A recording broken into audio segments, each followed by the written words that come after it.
Vascaíno do Cerrado. Fala galera vascaína, eu sou o Thiago Fontes, falo direto de Brasília, Distrito Federal, trazendo mais um vídeo para o canal. Vamos trazer atualizações sobre o Campeonato Brasileiro e uma partida que terminou agora há pouco, que interessa ou interessava a torcida vascaína. Antes, só vou pedir para você deixar o joinha, deixa o like e segue o canal Vascaíno do Cerrado aqui, se inscreve no canal, beleza? Dá essa moral, dá essa força. Vou falar do jogo, né? O Botafogo encarou o Corinthians, é o penúltimo jogo da 24ª rodada que fecha amanhã.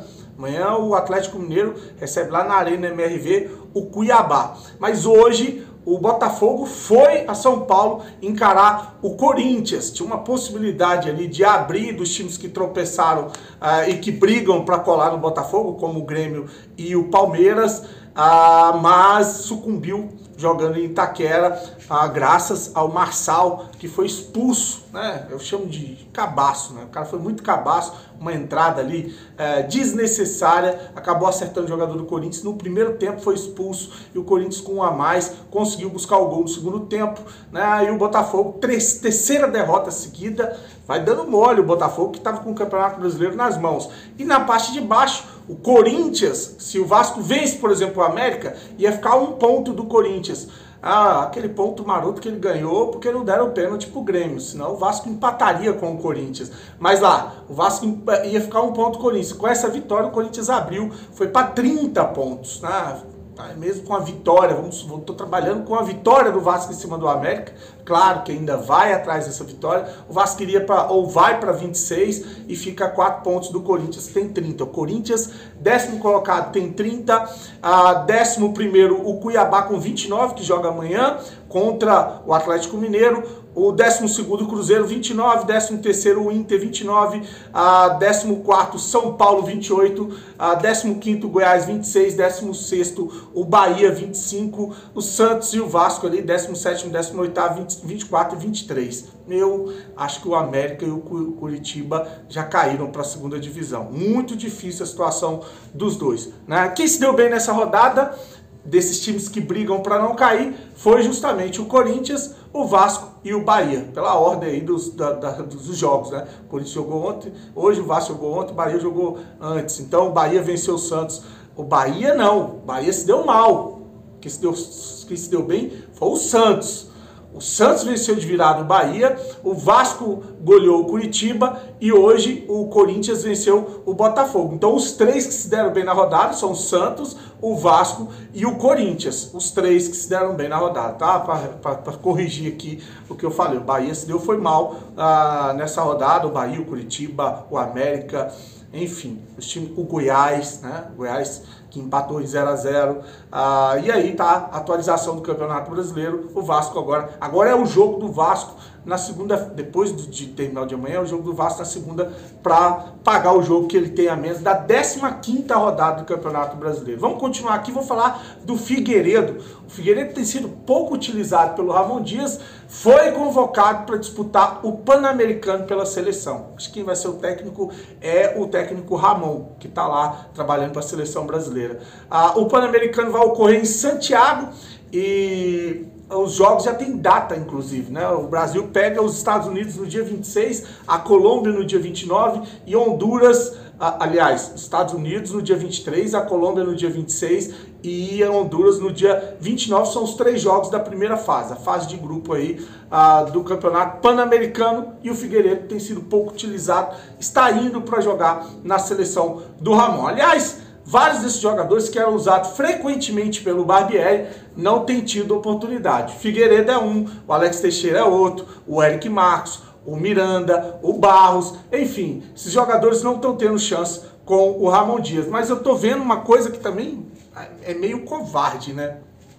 Esses jogadores eram bastante utilizados pelo Barbieri, mas a segunda janela trouxe jogadores importantes, né? A segunda janela do Vasco trouxe um monte de jogador que é crucial e titular nesse time do Vasco. O Verratti, o Medel, o Paulinho, o Praxedes, né? Então, o Barbieri não tinha essas peças, né? Muito por culpa de falta de planejamento. ou pela ambição da 777, que visou ganhar dinheiro e não montar um time competitivo no Campeonato Brasileiro. E o acaso acabou ajudando o Vasco no segundo turno. Eu falei isso no vídeo pós-jogo. Teve um Nutella que veio aqui, se descabelou, ficou maluco, me xingou, perdeu as estribeiras, enfiou o dedo no rabo e rasgou, para dizer que não, que foi planejado, que eu falando que foi o acaso. Foi o acaso, sim.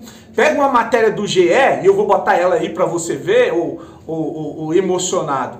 E você vai ver que o Vasco estava tomando não de um monte de técnico.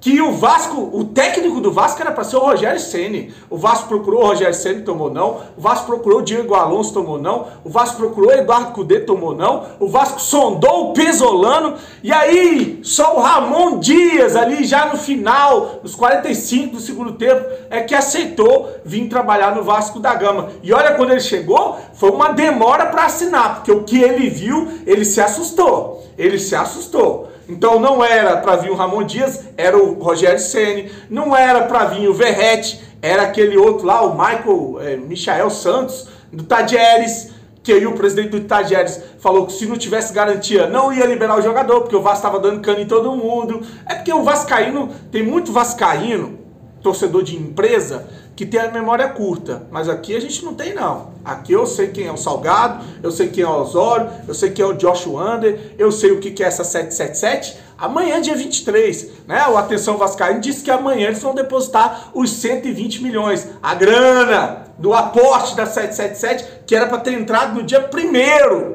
No dia 1º. Vamos ver se essa grana vai entrar e depois eu quero ver o Conselho Fiscal do Vasco provando realmente que a 777 colocou dinheiro no Vasco, ou se o dinheiro que está rodando, pagando salário, fazendo o Vasco montar um time bacana, é do próprio Vasco, porque não tem penhora e nem bloqueio na justiça.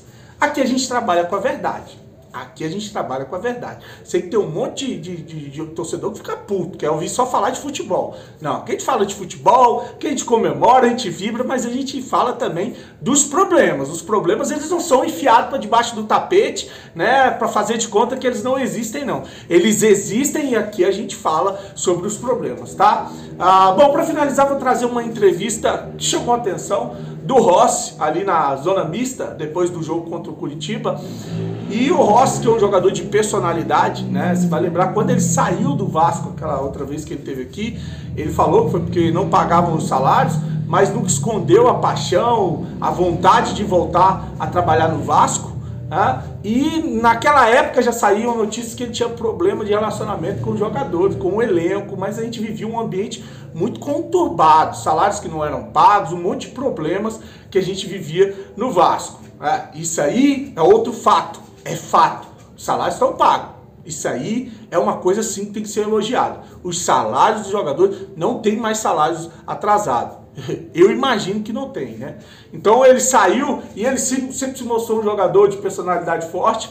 E nessa entrevista ele chama a atenção porque ele falou que veio para ser protagonista, veio para ser titular, que ele não veio pro Vasco para ficar assistindo os outros jogar, não, com todo respeito aos meus colegas, mas eu vim para ser titular. Vou deixar o Rossi falando aí. Voltar pro Vasco, mas para ser protagonista, para ajudar. Não queria voltar para ficar assistindo ninguém jogar, lógico, com respeito a todos os meus companheiros da posição. Eu vim para ser importante e graças a Deus tô sendo importante agora na minha volta. O Ramon tem passado muita confiança, não só para os 11 que tem entrado, mas para todos os jogadores. Você vê que o Peck entra, sempre contribui, o Marlon Gomes também entrou, fez a jogada. O Jair quase deixou dele hoje. Então é importante ele passar essa confiança para todo mundo para a gente tentar sair dessa situação.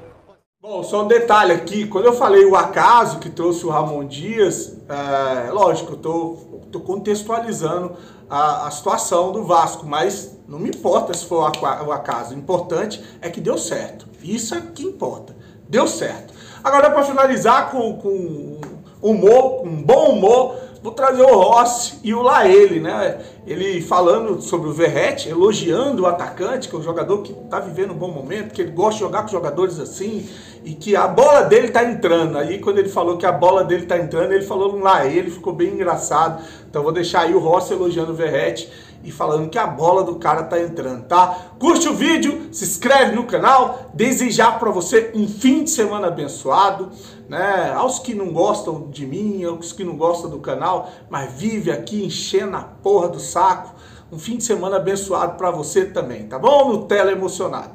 Grande abraço, fiquem com Deus e saudações vascaínas. Ele é iluminado, né, cara? Ele sabe fazer gol. E pra jogar com um jogador de referência, o meu futebol flui muito, porque eu sempre estou buscando centroavante, o Peck também, e pro Payet também vai ser bem tranquilo, né? Então jogar com uma referência que sabe fazer gol e que a gente sabe que jogar a bola ali ele vai brigar, então é bom pra caramba. E a bola do homem tá entrando, então lá ele. Mas importante ter um cara assim.